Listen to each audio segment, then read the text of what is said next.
आतंकवादियों को माफ करना या ना करना ये ऊपर वाले का काम है, लेकिन आतंकवादियों को ऊपर वाले तक पहुंचा देना ये इंडियन आर्मी का काम है।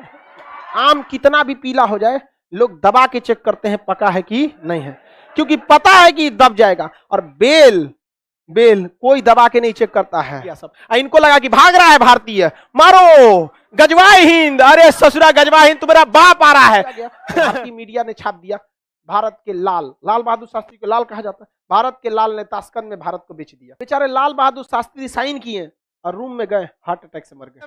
अरे आज नहीं तो कल तो मराना ही मराना, मरा जाए आदमी, कौन दिक्कत है यहाँ पे? कौन मर आदमी 70 साल जी के क्या कर लेगा? ये बताओ ना, बेड पे मरोगे, बेड नंबर 36 मर गया, ऐसा जरूरत नहीं।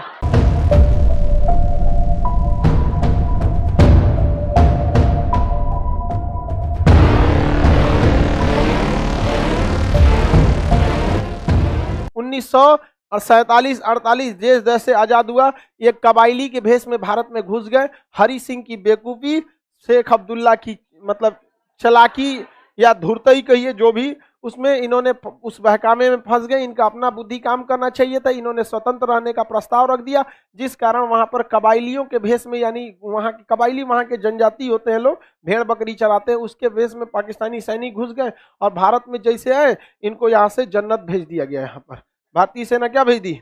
जन्नत भेज दी। किसी को दिक्कत? जहां उनको तो जन्नत चाहिए, बाकी अब ऊपर वाला है उनको डिसाइड करने के लिए। हमारे पे काहे भड़काता? तो यही नहीं मैं वीडियो में बोल दिए थे कि आतंकवादियों को माफ करना या ना करना ये ऊपर वाले का काम है, लेकिन आतंकवादियों को ऊपर वाले तक पहुंचा देना ये इंडियन आर्मी का काम है। कुल भड़क गया था सब पाकिस्तानिया से एकदम यहाँ पे। अब उनको लगता है कि हम मतलब उन लोगों के लिए हम उनके भड़कने से हम सुधर जाएंगे। अब पाकिस्तान को लगा कि भारत जो है 1965 के युद्ध में बहुत बुरी तरह से हारा हुआ है, यही 62 के युद्ध में बहुत बुरी तरह से क्या हुआ है? हारा हुआ है। यही मौका है किस पर हमला करने का? भारत पे। फिर से होगा गजवाए हिंद।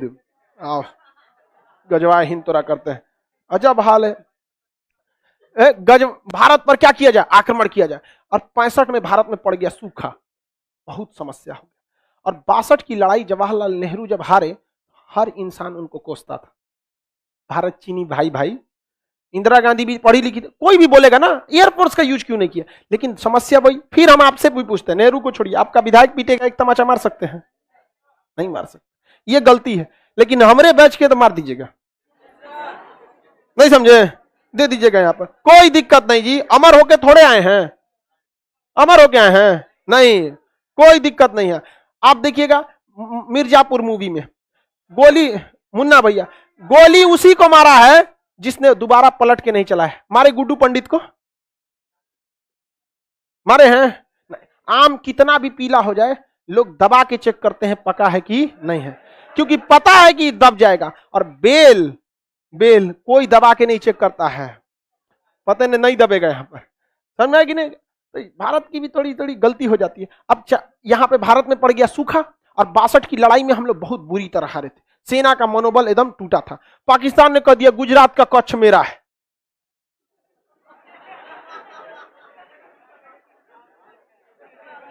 यहां पे घुस गया सब पाकिस्तान वाला, यहां पर घुस गया। अरे बलवंत राय मेहता का जहाज मार के गिरा दिया सब। बलवंत राय गुजरात के मुख्यमंत्री थे, उस समय मार के गिरा दिया सब। ये बहुत बवाल हुआ यहाँ पर। लेकिन कच्छ का रण खाली एरिया है, इसमें वो घुसे सब, भारतीय सेना बिछा दिया उन लोग को, मर गए सब, पूरा साफ दूर दूर तक दिखाई दे रहा था, धर धर मार के भारतीय सेना बिछा दिया सब यहाँ पे कच्छ के रण में 1965 की लड़ाई में। अब पाकिस्तानी जो होते हैं सब, याद रखिए बाबू, पाकिस्तानी किसी भी लड़ाई में मजहब को जरूर घुसाएगा। उसने कश्मीर में घुस गए सब पाकिस्तानी, और कश्मीर में घुसकर भारतीय सेना को मारते थे, आगजनी करते थे, बवाल मचाते थे। ये दिखाना चाहते थे कि कश्मीर की जनता भारत में नहीं रहना चाहती है, और इस वजह से पाकिस्तान भारत पर क्या करना चाह रहा है? युद्ध करना चाह रहा है। उसने ऑपरेशन जिब्राल्टर चालू किया। क्या चालू किया? Operation Gibraltar. ऑपरेशन जिब्राल्टर के तहत उसने क्या किया कि कश्मीर को सोचा कि काट दे बाकी के हिस्से में, और बहुत ही बड़ी संख्या में सैनिक भारत में घुस गए। और हमारे सामने समस्या ये थी कि अभी 62 का युद्ध खत्म भी नहीं, मतलब अच्छे से खत्म नहीं हुआ। जवाहरलाल नेहरू का टेंशन से मौत हो गई थी। जवाहरलाल नेहरू के मृत्यु का कारण भारत पाक युद्ध था, भारत चीन युद्ध। सब जिम्मेदार यही थे, तो दूसरे कौन बोली सुनेगा? ढेर होशियार बनेंगे, गुट निरपेक्ष रहेंगे, एयरफोर्स का यूज ना करेंगे, 20 साल जरूरत है तो 20 साल बोलेंगे। समझ में आया कि नहीं आ गया? भाई जब उसने कश्मीर पर आपके रेडी नहीं हुआ, कश्मीर पर जब रेडी नहीं हुआ तो तिब्बत पे क्या रेडी हो गए? नहीं समझे? आपको भी कहना चाहिए कि हम उसमें अध्ययन करने के बाद हम देखेंगे यहाँ पर।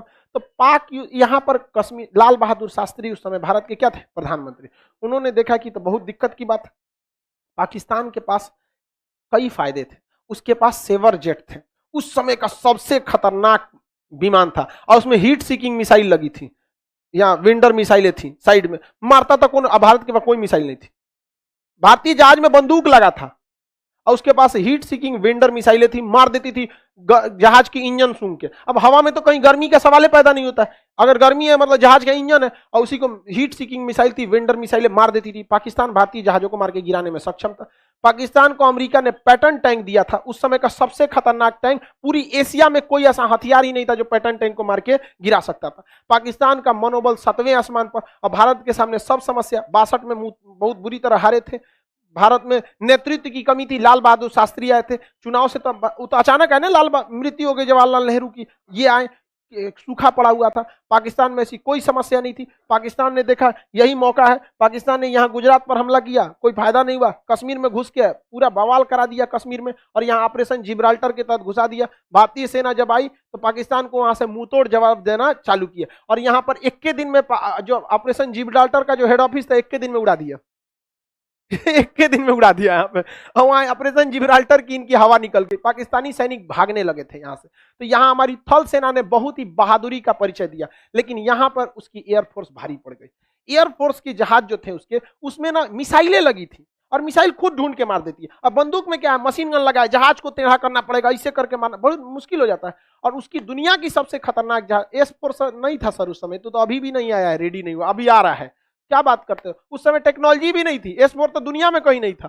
तो उसके बाद वेंडर मिसाइलें थी, मार देती थी, धाए से कोई जहाज नहीं उड़ता था उसके आगे, डर के मारे। हमारे पास सबसे घटिया जहाज उस समय का नॉट विमान था, नॉट विमान था, उसके पास सेवर जेट था, स्टार फाइटर, सेवर जेट उस समय के सबसे उन्नत जहाज थे, और उसमें हीट सीकिंग मिसाइल, वेंडर मिसाइलें लगी थी। हमारी जहाज मार के गिरा दिया, उड़ने नहीं दिया। हाँ तो तब हो गया श्रीनगर एयरबेस पे आके बम मार के चल गए सब, तब क्या किया जाएगा?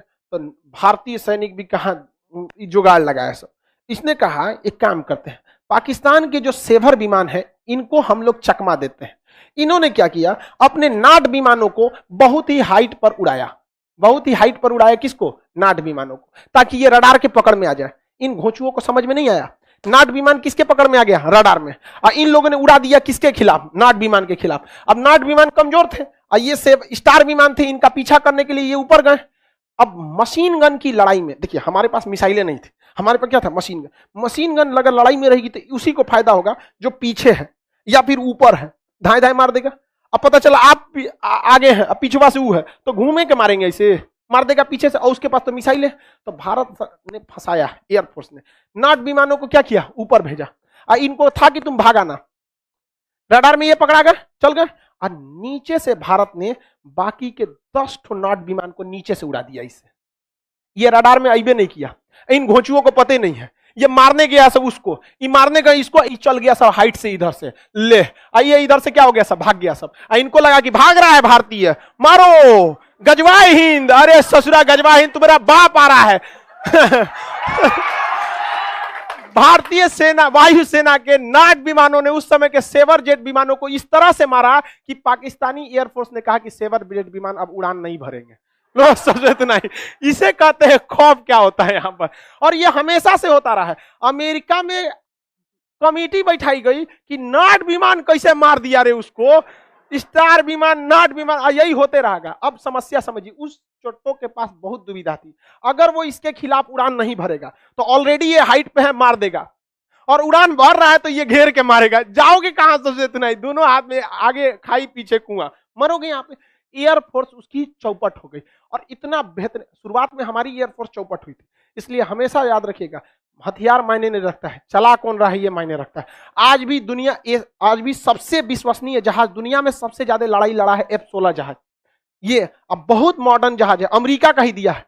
और सेवर जेट भी किसका दिया था? अमेरिका का ही।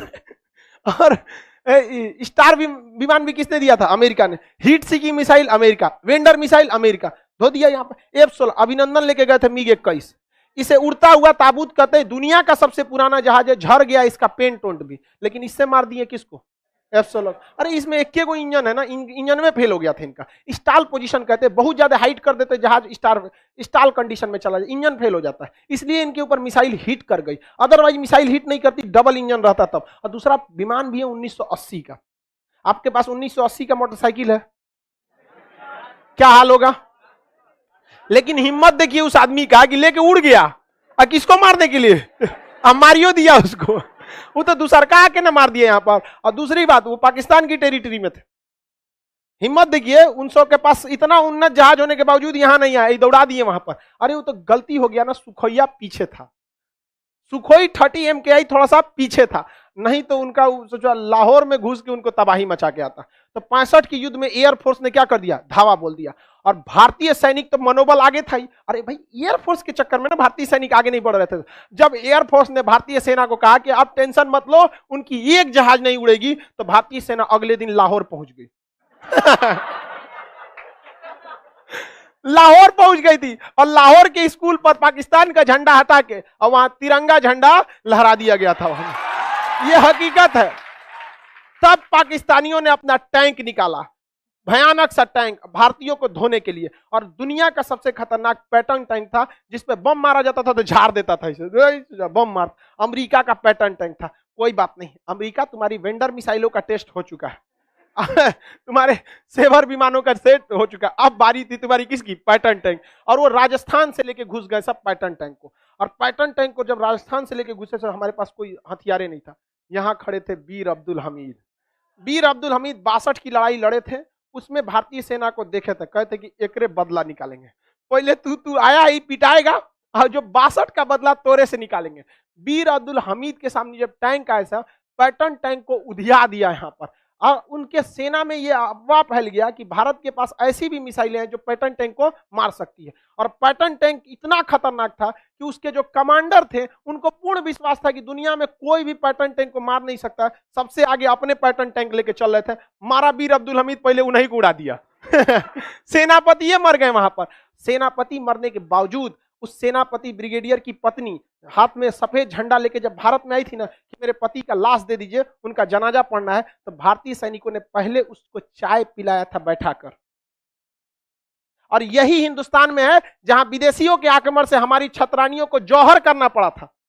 यह फर्क होता है कि इंसान और एक जानवर में। हम दुश्मनी में भी इंसानियत रखते हैं, पहले चाय पिलाए थे उनको बैठ के, और उनकी लाश न दिए थे, कहते इनका हम लोगों ने इज्जत से दफना दिया है यहाँ पर, और वापस उनको भेज दिया गया था। भाई उन्हें कहा गया था कि मरे हुए बहुत टाइम हो गया, लाश को मत छोड़ेंगे तो जानवर खा लेंगे। हम लोगों ने जनाजा पढ़ा के उनकी लाश को दफना दिया गया।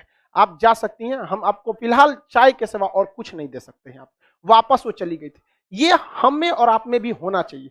दुश्मनी में हमें अपनी संस्कृति को धूमिल नहीं करना है। ये गौरव से हमेशा ये याद रखेंगे। हम तो ये भी चाहते तो गोली मार देते उसको, लेकिन इतिहास में कभी नहीं मिट सकते थे कि भारतीय सेना ने एक विधवा के ऊपर हाथ उठाया। कभी नहीं हो सकता। तो इस बात में हमें गर्व होना चाहिए, और हमें इस संस्कृति को हमेशा से बचा के रखें। उसके बाद अगले दिन से तो वीर अब्दुल हमीद के जो गोले बरसने लगे थे, तो वहां पे RCL गन था। वो मतलब बहुत नॉर्मल बंदूक होता, टैंक को नहीं मार सकता था, लेकिन हर टैंक का कुछ कमजोर हिस्सा होता था, वहां वो हमला करते थे। लेकिन किस्मत कुछ और मंजूर था। भारतीय सेना का टैंक और वीर अब्दुल हमीद की RCL जीप और पैटर्न टैंक आमने सामने हो गए। दोनों ने एक साथ गोला मार दिया। यहाँ पर यहाँ वीर अब्दुल हमीद के चिथड़े उड़ गए। उनकी बॉडी भी अच्छे से नहीं मिली थी, कुछ टुकड़े बचे थे, वहीं उन्हें शहीद में दफना दिया गया। यहाँ धामूपुर गांव है, गाजीपुर डिस्ट्रिक्ट, उत्तर प्रदेश में। वहां पर उनके आज भी वीर अब्दुल हमीद के याद में स्मारक बनाया गया है। इसके बाद भारतीय सेना का खून खौला। भारतीय सेना ने यहाँ नहर खोल दिया। नहर का पानी इतना बढ़ गया कि इतना इतना पानी लग गया वहां पर, वहां का टैंक जाम में फंस गया यहाँ पर। और उसके बाद हाल यह हुआ कि भारत ने 100 टैंक को मारकर गिरा दिया। इतिहास में पूरी एकमात्र भारत पाकिस्तान का सीमा है जहां आदमी का नहीं, टैंकों का कब्र बना हुआ है। टैंक अभी भी है, टैंक का कब्र बना हुआ है। वहां स्पष्ट टैंक के लिखा हुआ है, पाकिस्तानी टैंक, नंबर प्लेट के साथ। आके ले जाओ। यहाँ पर इतना ढूंढ के रख दिया था यहाँ पर। तो अब इसके बाद बच गई नेवी। तो नेवी के पास एक ऐसी जहाज थी, पानी वाली जहाज, जो बहुत सटीक मिसाइल मारती थी। लेकिन उसका ज्यादा रेंज नहीं था, जिसे कॉर्बेट कहते हैं, ज्यादा रेंज नहीं था। अब उसको कराची बंदरगाह तक ले कैसे जाए? तो भारत वालों को जुगाड़ का कमी है, यहाँ गाड़ी का इंजन फेल होता है, बांध के ले जाता है। तो भारतीय नौसेना ने उस मिसाइल मारने वाले जहाज को बांध के ले गए थे सब। कहां पर? कराची बंदरगाह पर। और कराची बंदरगाह के जितने भी जहाज थे सबको मार दिया था। पाकिस्तानी नेवी ने आदेश दिया अपनी नौसेना को कि समुद्र में मत जाओ, समुद्र में मत जाओ। रूस के थल नौसेना प्रमुख माथा पीट रहे थे कि यार मारा कैसे उसको, क्योंकि ये मिसाइल रक्षा करने के लिए। अब S-400 किस लिए है? रक्षा करने। अब ओकरा कोई ले जाके दूसरे पे हमला कर दे तो रूस नहीं करे, ये का किया रे तुम? यहाँ रक्षा करने वाला ना मिसाइल है कि तुम्हारे ऊपर कोई मारेगा तुम मारना। कह हाँ बता रहे ना कैसे बांध के ले गए थे और वहां ले जाके खड़ा कर दिए, और इसके और आया तो मार के गिरा दिया, सर मार के धो दिया। पाकिस्तानी नेवी का हालत खराब हो गया। कराची बंदरगाह से भाग गए थे वो लोग, ग्वादर बंदरगाह पे छोड़ के, कह के भाड़ में जाओ। एयरफोर्स मराई, नेवी मराई, थल सेना मराई, सब मराई, फिर भी इन्हें गजवाए हिंद चाहिए। अरे चट्टो कहीं के, तुमको कौन समझाए यहाँ पर। इसके बाद लाल बहादुर शास्त्री, रूस जो था ये नहीं चाहता, क्योंकि अमेरिका और रूस के बीच में विवाद चल रहा था उस समय। सेम क्यूबा संकट चल रहा था। क्या चल रहा था? क्यूबा संकट। क्यूबा कहाँ? अमेरिका के पास है। क्यूबा संकट चल रहा था। लगने तो यहाँ पे अभी मार चल रहा है, यहाँ खत्म कैसे? तो मार जब तक खत्म नहीं होगा तब तक। हमको लगता है हमको सेना में छाटा था सब इसीलिए। बोलता है तुम बहुत बोलता है। हम रहते वहां पे ना, हम मार करा दिए रहते। बाढ़ में जो सोचा कूद जाते हम मराते तो पीछे सेना आईबे करती। आई हो गया, जम गया, बजर गया, यहाँ पे बात खत्म। याद अरे आज नहीं तो कल तो मराना ही मराना। मरा जाए आदमी, कौन दिक्कत है यहाँ पे? कौन मरा आदमी 70 साल जी के क्या कर लेगा? ये बता ना, बेड पे मरोगे, बेड नंबर 36 मर गया, ऐसा नहीं, क्या फायदा है यहाँ पे? बुढ़ौती में मर के पतो गरी आएगी, बुढ़ा मरता नहीं है यहाँ। बेहतरीन है ना यहाँ पे, वो जवानी जवानी नहीं जिसकी कोई कहानी ना हो। मार तो चीन चाहता नहीं था। सुनिए ध्यान से, यहां पर था क्यूबा संकट। यहां क्या था? क्यूबा। रूस ससुरा यहां आके परमाणु बम लगा दिया था। किसको मारने के लिए? अमेरिका को। और अमेरिका तुर्की में आके परमाणु बम लगा दिया। किसको मारने के लिए? रूस। अल्लाह, तृतीय विश्व युद्ध की तैयारी चल रही थी। अब रूस चाहता था कि दूसरे जगह पे युद्ध ना हो। पाकिस्तान किसका साथ दे रहा था? अमेरिका किसका साथ? पाकिस्तान। रूस किसका साथ दे रहा? भारत।